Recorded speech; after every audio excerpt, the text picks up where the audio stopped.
Selamat siang Bu Fida dan rekan-rekan semua. Perkenalkan kami dari kelompok 5 kelas LKEA. Hari ini kami akan mempresentasikan penelitian kami yang berjudul pengaruh work-life balance terhadap kinerja karyawan. Dalam era modern seperti sekarang, keseimbangan antara pekerjaan dan kehidupan pribadi menjadi perhatian terutama bagi karyawan. Mari kita lihat bagaimana work-life balance mempengaruhi kinerja mereka. Sebelum masuk ke pembahasan utama, saya akan menjelaskan gambaran umum dari penelitian ini. Work-life balance atau keseimbangan antara pekerjaan dan kehidupan pribadi adalah salah satu faktor penting dalam dunia kerja saat ini. Namun, apakah keseimbangan ini benar-benar berpengaruh terhadap kinerja karyawan?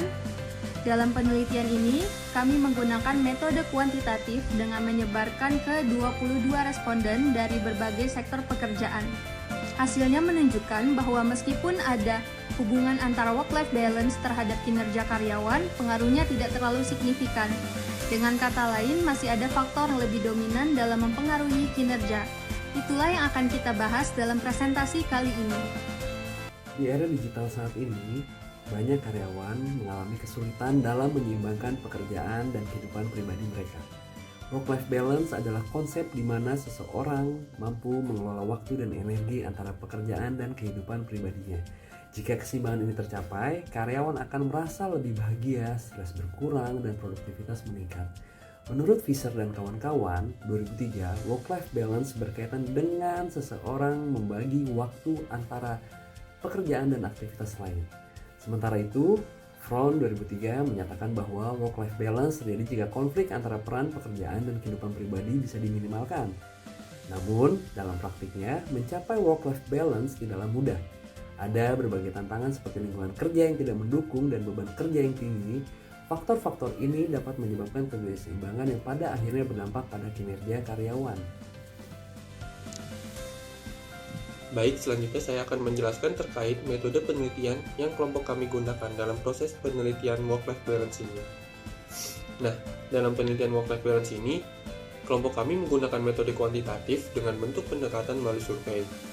Hal ini bertujuan untuk menjangkau objek dalam memberikan pernyataan secara eksklusif, yang nantinya data ini dapat dijadikan acuan dalam menguji hipotesis yang berkembang, sehingga data informasi yang diperoleh dapat mengidentifikasi hubungan kausal antar variabel dan data yang dihasilkan merupakan data yang bersifat empiris. Nah, dalam metode penelitian ini, kami memilih karyawan dari berbagai sektor pekerjaan sebagai responden dalam pendekatan survei di metode ini. Dalam metode penelitian yang kami gunakan ini, kami menghimpun data melalui kuesioner online yang terdiri dari 3 bagian, yang dimana yaitu pertama merupakan data demografi responden, yang kedua pernyataan tentang work-life balance, yang ketiga pernyataan tentang kinerja karyawan. Dari setiap respon pernyataan memiliki kriteria penilaian dengan menggunakan skala Likert dari 1 sampai 5, yang dimana 1 berarti sangat tidak setuju dan 5 berarti sangat setuju. Nah, kami menggunakan data analisis dengan metode statistik deskriptif dan uji regresi linear sederhana untuk menganalisis hubungan antara work-life balance dan kinerja karyawan. Dari hasil penelitian yang kami lakukan, kebanyakan responden adalah wanita, yakni sebesar 77,3%, dan sisanya adalah laki-laki, yakni sebesar 22,7%.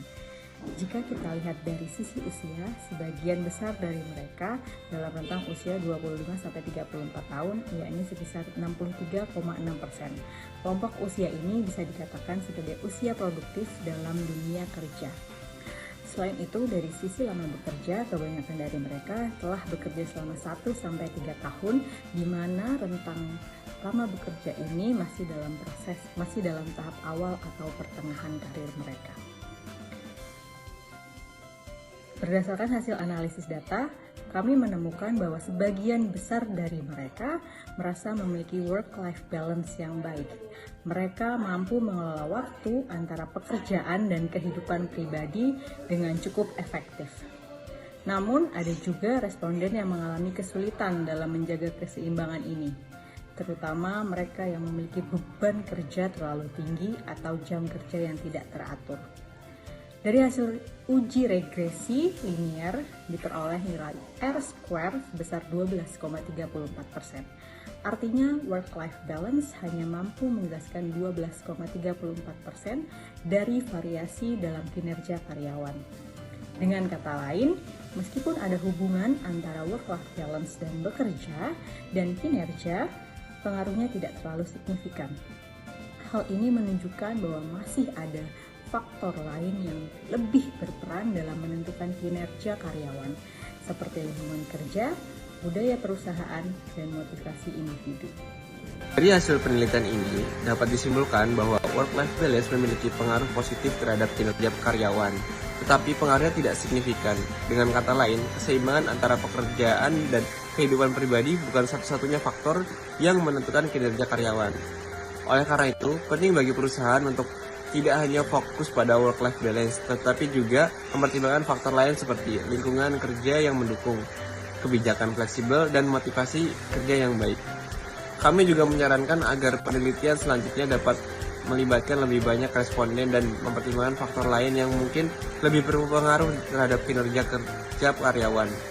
Untuk memperkuat penelitian ini, di slide 8 ini kami menunjukkan pada beberapa sumber literatur seperti yang pertama ada Cahyani 2023 mengenal konsep work-life balance, terus ada Fisher DKK 2003 mengenai pembagian waktu kerja dan kehidupan pribadi, Ron 2003 mengenai work-family balance.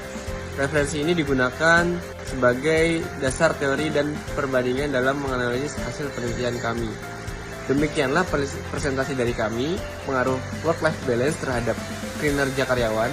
Semoga informasi yang kami sampaikan dapat memberikan wawasan untuk mengenal pentingnya keseimbangan dalam dunia kerja. Terima kasih.